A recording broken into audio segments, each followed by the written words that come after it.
আসসালামু আলাইকুম সুপ্রিয় দর্শক। র্যাবকে রাজনৈতিকভাবে 1 ঘন্টার জন্য ব্যবহার করিনি। আবার এই ধরনের বক্তব্য দিয়েছেন সাবেক স্বরাষ্ট্র প্রতিমন্ত্রী লুৎফুজ্জামান বাবর। প্রিয় দর্শক, তিনি বেগম খালেদা জিয়ার কবর জিয়ারত করতে গিয়ে তিনি সাংবাদিকদের এইসব কথা বলেন। তিনি কি বলতে চেয়েছেন সেটি আপনাদেরকে একটু দৈনিক ইত্তেফাক থেকে পড়ে শোনাচ্ছেন।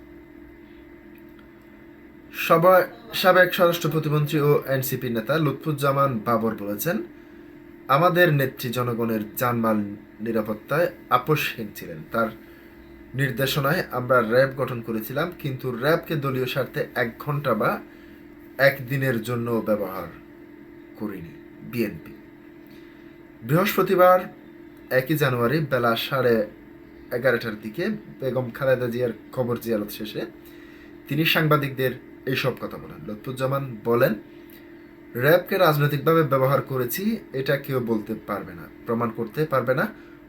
অন্যায় করলে বিএনপি নেতা কর্মীদেরও ছাড় দেওয়া হতো না। এমন নেত্রী ছিলেন বেগম খালেদা জিয়া। তিনি বলেন, স্বাধীনতা সার্বভৌমত্ব রক্ষায় আমাদের নেত্রীর মধ্যে যে গুণাবলী আমি খুঁজে পেয়েছি তা আর কারো মধ্যে পাইনি। অনেক পরে এসে তার ছেলে আমাদের দলের ভারপ্রাপ্ত চেয়ারম্যান তারেক রহমানের মধ্যে আমি সেই গুণাবলী খুঁজে পেয়েছি। আপনারা অবশ্যই দোয়া করবেন যেন আগামীতে তার নেতৃত্বে একটি জনগণের রাষ্ট্র গঠন করতে পারে।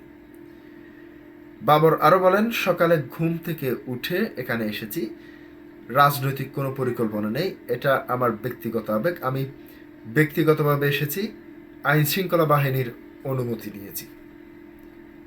বিএনপির এই নেতা বলেন, নেত্রীর সঙ্গে আমি অত্যন্ত ঘনিষ্ঠভাবে কাজ করেছি, ওনার দেশপ্রেম দেখেছি, স্বাধীনতা সার্বভৌমত্ব প্রশ্নে তিনি কোনো আপোষ করেননি। আজকে পর্যন্তই। আসসালামু আলাইকুম।